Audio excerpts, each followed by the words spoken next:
خیر، اس طرح یہ کانگریس مین امریکہ واپس جا کر صرف افغان جنگ پر ہی بریفنگ دے پائے اور نیوکلیئر پروگرام پر کوئی خاطر خواہ خبر نہ حاصل کر سکے۔ یہ مسئلہ تو ایسے ختم ہوا، لیکن اسی وقت امریکہ میں ایک اور اہم واقعہ رونما ہوا۔ پچھلی قسط میں نے آپ کو نذیر احمد وید کے بارے میں بتایا تھا، جنہیں کریٹون سمگل کرنے کے الزام میں 22 جون 1984 کو حراست میں لیا گیا تھا۔ امریکی کسٹم اور ایف بی آئی پچھلے سال سے نذیر کو ٹریک کر رہی تھی اور ان کو کریٹون کے ساتھ پکڑ کر ان کے خلاف اب ایک مضبوط کیس بن گیا تھا، جس میں امریکی کسٹم قانون کے مطابق انہیں 12 سال کی قید ہو سکتی تھی۔ پچھلی قسط میں آپ نے دیکھا کہ نذیر نے اپنے بیان میں یہی کہا تھا کہ یہ کریٹون انہوں نے صرف ریسرچ کے لیے خریدے تھے اور انہیں نہیں پتا تھا کہ یہ خریدنا ممنوع ہے۔ خیر، 6 دن بعد امریکی عدالت میں اس کیس کی سنوائی ہوئی۔ سنوائی کے دوران حکومتی وکیل نے جج کو بتایا کہ ہمارے مطابق نذیر یہ کریٹون پاکستانی ایٹم بم کے لیے خرید رہے تھے اور اس لیے انہیں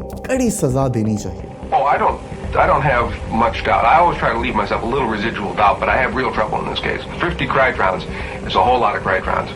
And when you put it together with all of the other things we know about the Pakistani efforts to acquire nuclear materials which are not subject to IAEA safeguards, the long tradition they've had of using covert purchasing means to acquire things for their nuclear program, I don't have much doubt at all that they خیر، 1 مہینے کی سنوائی کے بعد grand jury نے یہ decision دیا کہ نذیر پاکستانی حکومت کا ہی ایجنٹ ہے اور اس کو نیوکلیئر بم کے پرزے خریدنے کے لیے کڑی سے کڑی سزا دی جائے گی۔ اس موقع پر پاکستانی حکومت کا موقف آپ نے پچھلی قسط میں سنا تھا کہ پاکستانی حکومت نے صاف صاف کہہ دیا تھا کہ نذیر سے ہمارا کچھ لینا دینا نہیں ہے۔ امریکی کسٹم اور ایف بی آئی اپنی اس کامیابی پر بہت خوش تھے۔ ساتھ ہی وہ لوگ نذیر پر اور پریشر ڈالنا شروع ہو گئے کہ دیکھو، تمہاری حکومت نے بھی تمہاری مدد کرنے سے انکار کر دیا ہے اور اس لیے تم ہمیں کھل کر ساری بات بتا دو۔ اس کے بعد اس کیس کو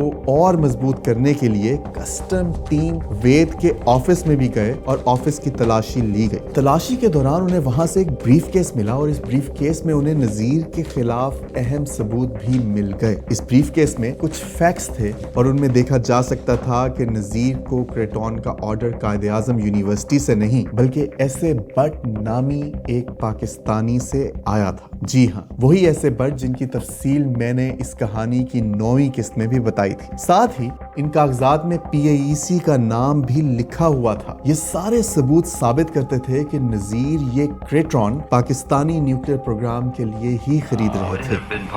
The lawyers had some startling documents to show me.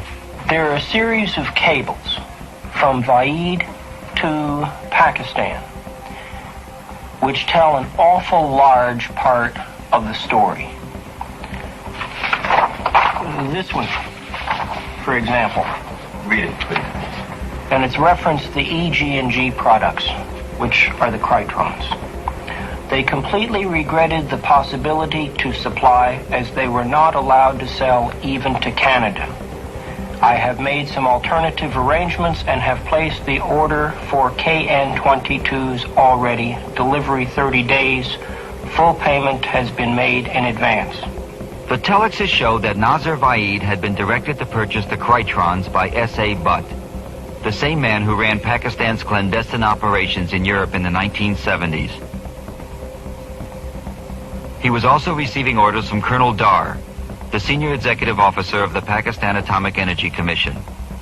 Williamson then produced a series of letters making clear that Vaid had been filling orders inside the United States for Colonel Dar and Mr. Butt for more than a year.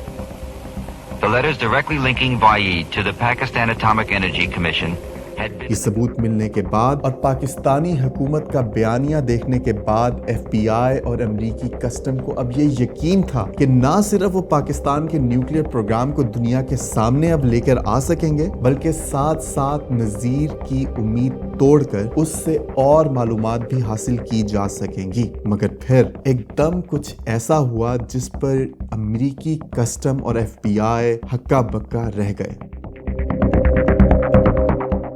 ہوا کچھ ایسا کہ کچھ دن بعد حکومتی وکیل جج کے پاس واپس گیا اور کہا کہ ہمیں اس کیس میں کچھ اور باتیں پتہ چلی ہیں، اس لیے ہم اپنا کیس دوبارہ سے لکھ کر لائے ہیں اور چاہتے ہیں کہ اس کیس کی دوبارہ سنوائی ہمارے نئے بنائے ہوئے کیس کے مطابق کی جائے۔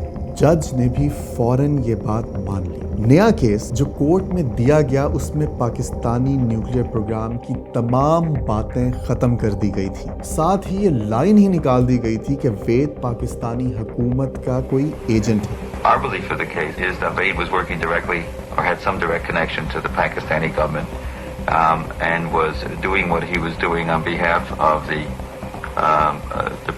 officials in Pakistan involved in the nuclear bomb business. Admittedly, there was no evidence like that generated in the case. Am I correct? That's correct. There wasn't any evidence at all that he was acting as an agent. First, they suspected that, but they never had any proof. یہ سب اتنا ناقابل یقین تھا کہ وید کا اپنا وکیل William برج حکومت کا دیا گیا یہ نیا کیس دیکھ کر ہکا بکا رہ گیا۔ And I don't know why the government didn't make any more of this. Now, that's what I'm hoping you're going to be able to tell me, why the government didn't make more of this. The government started off this case, going into court, reading something from the State Department, saying this man is a big spy and we got to do all kinds of horrible things to him. And at the end of the case, for some reason, they quietly folded their books and went away.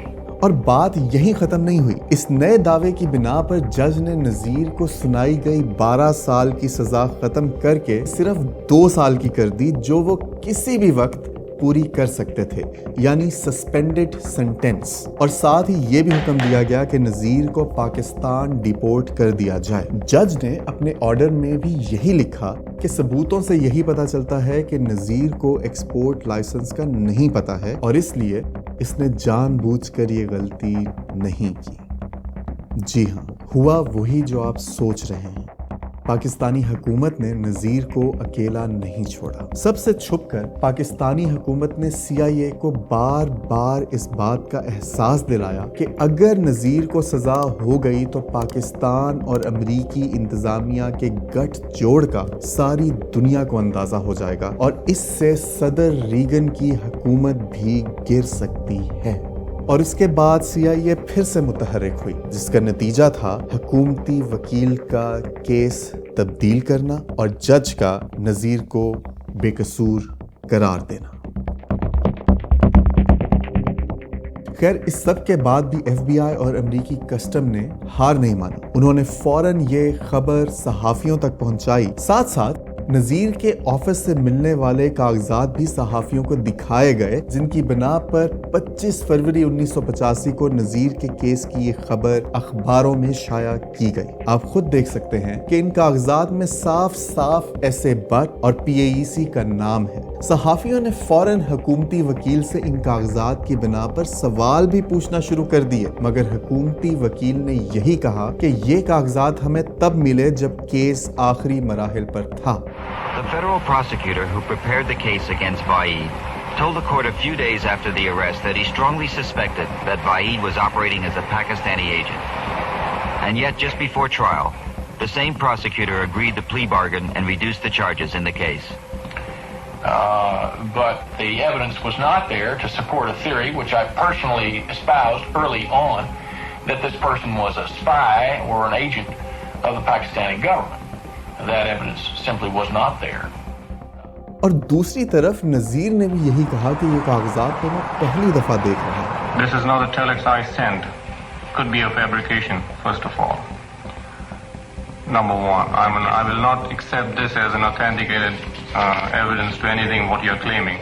خیر، FBI اور امریکی custom ان کاغذات کو لے کر ہر جگہ گئے اور اخباروں میں بھی ان کاغذات کو شائع کیا گیا، مگر اس خبر کے شائع ہونے سے 3 ہفتے پہلے ہی نذیر احمد وید ایک جہاز میں بیٹھ کر پاکستان واپس پہنچ چکا ہے۔ The Department of State is saying to me, in essence, and to you, is trust us. We have some very highly classified information about Vaid, they said. Don't worry, we know who he was. And never mind that we weren't able to tell the Justice Department about it, or we clearly weren't able to tell the judge in making the sentencing on the case about it. He certainly had no idea. But we're following it closely, and just don't sweat it is what they said. خیر، آپ کے ذہن میں آ رہا ہوگا کہ نذیر اب کہاں ہے؟